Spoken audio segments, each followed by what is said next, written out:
One of the many strange things about the career of Antonio Vivaldi is that he never really seems to have sought employment from a wealthy patron or indeed in one of the many great churches throughout Italy at the time. True, he held a post in Mantua for a couple of years at the end of the 1710s, but that's about it, really.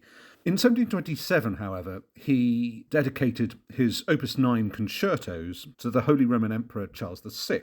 The title given to these concertos was La Cetra, the Lyre, that is Lyre, not Liar. And the lyre was traditionally a symbol of the sun god Apollo. In the Renaissance times, the lyre was often substituted for an instrument such as the Lira da Braccio. And then later on in Vivaldi's time, you would often find the lyre or the Lira da Braccio in turn replaced by the violin, and it's interesting that all these concertos from the Opus 9 are scored for solo violin or violins. So he dedicated this set to the emperor in 1727, and then the following year, in 1728, he actually went to visit the emperor in Trieste, where the emperor was overseeing the building of a new port. Vivaldi, on this occasion, gave the emperor another set of 12 concertos, also titled La Cetra, but this time in manuscript. And we suppose that these concertos were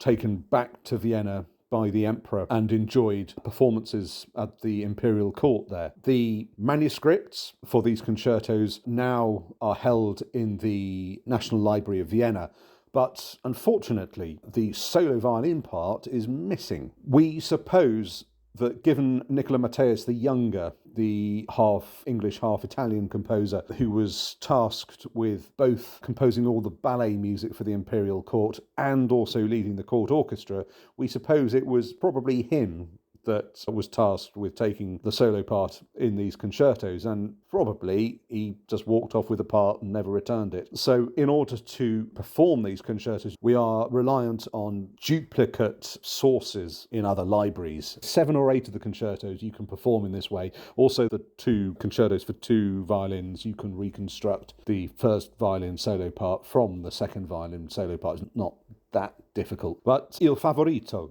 is one of the concertos which survives actually in another publication of Vivaldi's, the Opus 11. The manuscript version in Vienna bears no such title, but the Opus 11 gives it this very proud title of Il Favorito, or The Favourite. Don't know whose favourite it was. Was it Vivaldi's favourite? Was it Matteis' favourite? Or even, was it the Emperor's favourite?